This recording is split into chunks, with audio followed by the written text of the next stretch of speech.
Now, welcome back to Battleground. Conservatives will choose their candidate in the new federal riding of Calgary Signal Hill tomorrow. It's a race that's drawn national attention as it features one of the longest-serving, bluest of the blue MPs in Stephen Harper's caucus, fighting for his political life. And that MP, of course, is Rob Anders, who now represents Calgary West and joins us from Calgary right now. And Rob, thanks for being on the program. And I know you've got a debate to get to tonight. We'll talk about that in a bit. But I just described it, and you've heard this described as the fight of your political life. Am I making it up there, or is this a tough one for you?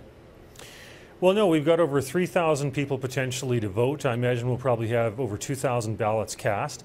And my opponent has gone ahead and signed up hundreds of Liberals and New Democrats as temporary Tories. So this will be a very interesting battle indeed.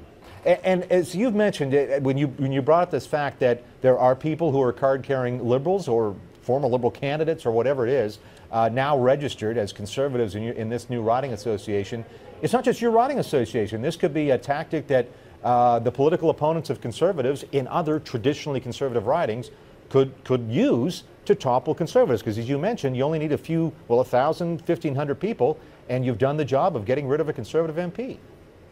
Yeah, it's a page right out of the book of the Alison Redford leadership campaign, where they signed up a bunch of people who weren't really traditional Conservative supporters. It's fundamentally an unstable strategy because you're building a coalition that doesn't really make sense.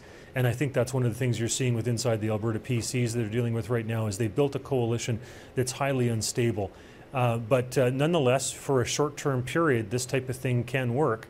And they're going to be coming out in numbers tomorrow. So if longtime Conservatives choose not to show up, then literally a hijacking can occur. Let me ask you about Jim Flaherty, your caucus colleague, because Jim, as we were talking about him last night, though he was a progressive Conservative from Ontario, my sense is he'd have fit right in your kind of Conservative Party or a Western Conservative Party. Would you agree? I have tremendous respect for Jim Flaherty. He did a great job with Mike Harris and the Common Sense Revolution, and then we were lucky enough to be able to get him to be our finance minister federally. Together with him, 160 tax cuts, the lowest tax burden we've had since Lester B. Pearson. A wonderful man, wit and charm, and his Irish gift to the gab. He will be missed tremendously.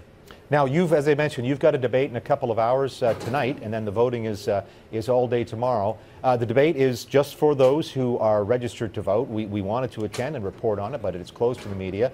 Let me get a sense of how these things go. I don't know if you've been through a full debate before in these nomination meetings. What are some of the points you expect to make as you try to impress people that you're a better candidate than Ron Leipert?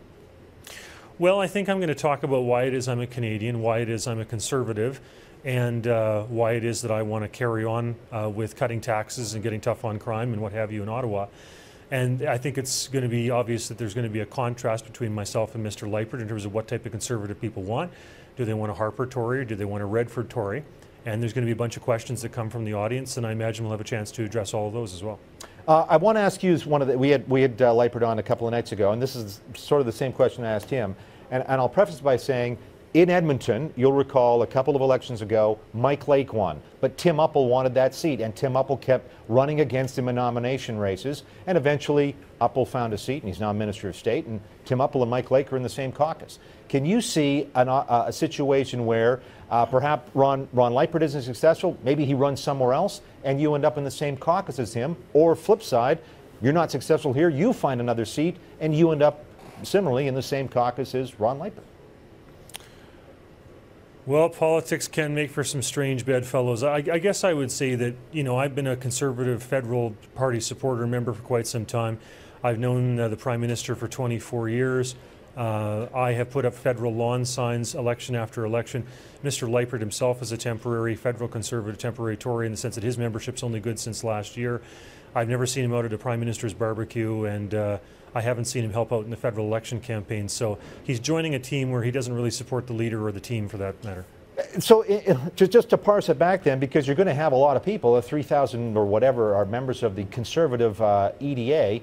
Who are these folks then that are coming out and apparently signing up to say, no, we don't want Rob, we want Ron? Well, we know that we've got many people who've given federally to the NDP more than $200. We've got people who are on the Alberta Liberal list. We've got one guy who gave over $1,000 to the Communist Party of Canada, if you can believe it. So there's a bunch of these, and literally in the hundreds, and then you have to think, those are just the ones who give over $200 that you can check the federal records on. There's more than that. This is too late for this race, but let me ask you maybe for other races. Should your party perhaps consider building into the rules where a nomination candidate can prove to the satisfaction of a governing council of ties to these other parties that perhaps those individuals ought to be disqualified from voting in a nomination race? Well, I think it makes sense to me that if somebody has been giving over $200 in the last election cycle or in the last year to another federal party, and especially if they've got a proven track record of doing that successively, that person's not a real conservative. Well, Rob Anders, I don't think anybody doubt that you're a real conservative, and good luck proving that to your voters tonight and at the ballot box tomorrow. Thanks for joining us. Thank you very much.